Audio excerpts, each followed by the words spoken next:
Jack did a great job here. What's going on in the painting? And I asked him as we were driving down, is she a prostitute? Nothing in the painting suggests that. Her clothing doesn't resemble that. She has no jewelry. Jewelry has always been associated through history, from very early on, with prostitution. There's no jewelry whatsoever. Her dress doesn't suggest that. The second question, is she a witch?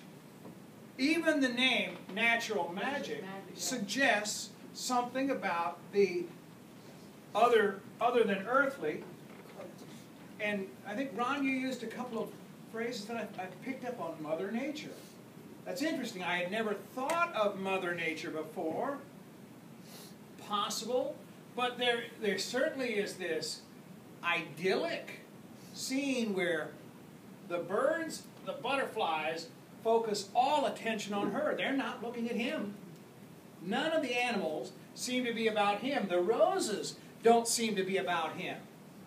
There is this coming together. The color, the use of color in this is just magnificent. Everything about it, if you were to come up close, you would see that there's lavender and bluebonnets on her sleeves. It's very interesting the way the color works so beautifully in this. And as Jack pointed out, either a leather or a canvas tunic, he's a working man. But she is putting a crown on his head. Coronations, are they public or private? Public. Coronations are always public. Otherwise, it's not a coronation unless there's something more to this picture than what we know. And I think that that is the relationship that Namshin, you were hinting at, that this is a marriage relationship. That's what's going on.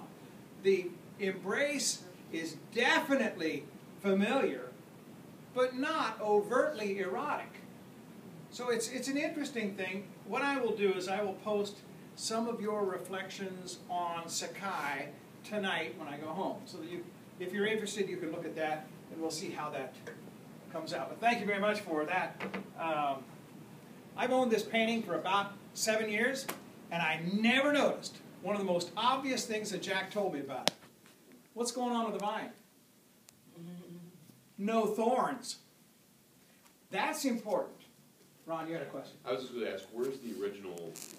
It's in a book.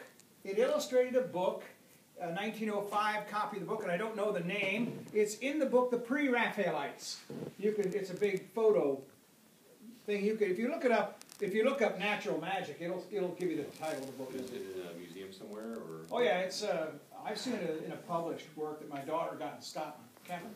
Yeah, I was gonna say not to totally like burst the bubble and flip the whole thing, but the name Nature's Magic, and then when I was looking at, like, this is taking it a whole nother direction from relationship.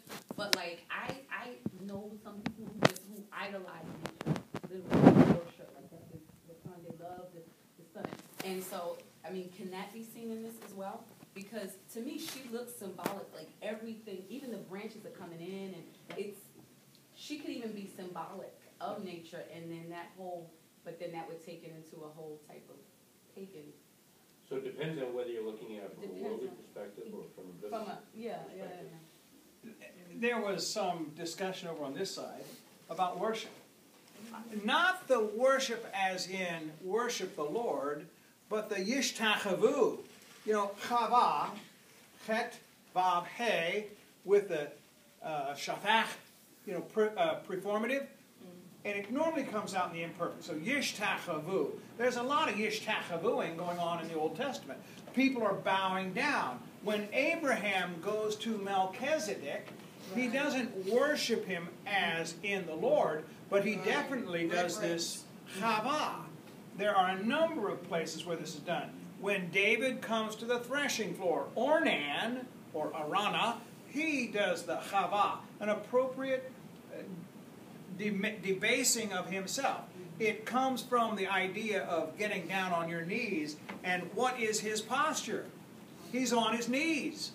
So it's not worship of the Lord, but it is, he's on his knees, she's seated, and she's putting a crown on his head. All right, well, enough of this. Let's get back to the book of Ezekiel. See what we